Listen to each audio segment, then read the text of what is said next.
पटे साहेब, advocate Mane Saheb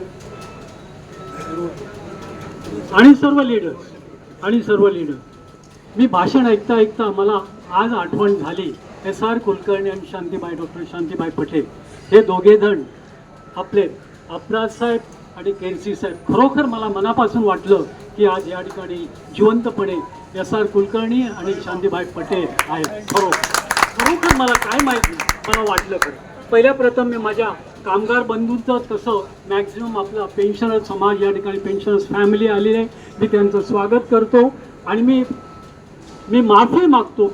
me in time first time येऊ शकलो नाही, कुठेतरी आम्हाला अडवलं गाडीने, त्याच्यामुळे मी येऊ शकलो नाही. थँक्यू. मी या ठिकाणी एवढंच सांगू इच्छितो की आजपर्यंत मी पाहिलेलं आहे 1 जानेवारीला चेअरमन साहेबांनी आम्हाला टी पार्टीला बोलवलं, चहा पार्टीमध्ये बोलवलं नाही, चहा पार्टीला बोलवलं होतं.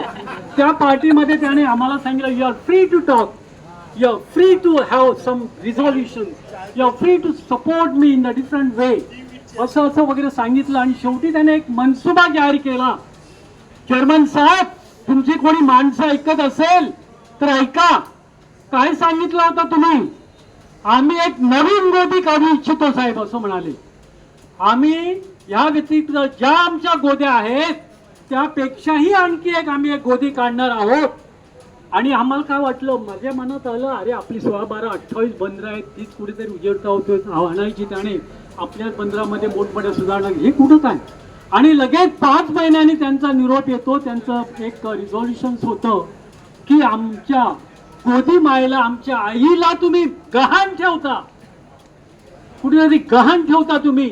आणि खरोखर याची लाज वाटते आम्हाला. 5 महिन्यामध्ये गोष्ट तुम्ही असे बदलता. विशाखापट्टणम तुम्ही काय घडवलंय आम्हाला माहित आहे. विशाखापट्टणमची तुम्ही तुलना आमच्या प्रीमियर पोर्ट मुंबई पोर्टशी करता काय असेल. तुम्ही मोठमोठ्या काही गोष्टी घडवल्या असतील, पण लक्षात ठेवा तुम्ही जे काही करत आहात ते कशाच्या विरुद्ध तरी आहे. माझा खर्च आणि तुमचा फायदा हे तुमचं तत्व आहे, आणखी काही नाही. पोर्टर्सने खर्च करावा आणि तुम्ही त्याचा फायदा उचलावा.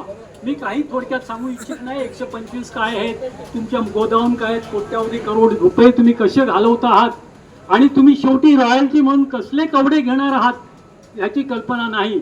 या ठिकाणी फायनान्स डिपार्टमेंट, सीज डिपार्टमेंट आणि फंक्शनिंग डिपार्टमेंट, आपलं डॉग डिपार्टमेंट यांचे काय रिपोर्ट असतील, ते काय भीतीने काहीतरी तयार केलेले रिपोर्ट असतील आणि त्या योगाने हे प्रपोजल आपल्या समोर आलेलं आहे. जर तुम्हाला हिंमत असेल तर आमच्या लेबर लीडरशी तुम्ही का बोलणी करत नाही, एक शब्द बोला ना, का तुम्ही आणता याचा विचार करा ना. पेन्शनरच्या बाबतीत एवढंच शेवटी तुम्हाला सांगेन मी, तुम्हाला माहिती आहे, लक्षात ठेवा, प्रत्येक वेळी कामगारांसोबत आपल्याला या ठिकाणी यावं लागेल.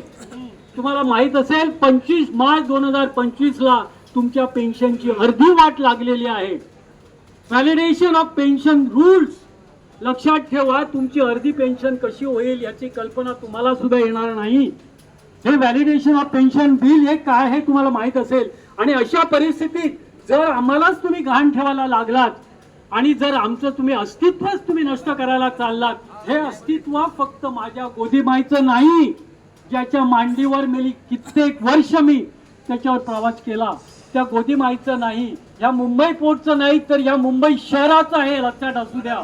आणि हा काही प्लान चाललेला असेल, हा गव्हर्नमेंटचा असेल, आपल्या मिनिस्ट्रीचा असेल, कोणाचा असेल, सांगायची काही गरज नाही. एवढंच सांगू इच्छितो माझ्या पेन्शनर्स बंधू भगिनींना, प्रत्येक वेळी कामगारांबरोबर त्यांचे हाताला हात लावून आम्हाला त्यांच्याशी लढावं लागेल. एवढंच मी तुम्हाला सांगून माझे 2 शब्द संपवतो. धन्यवाद.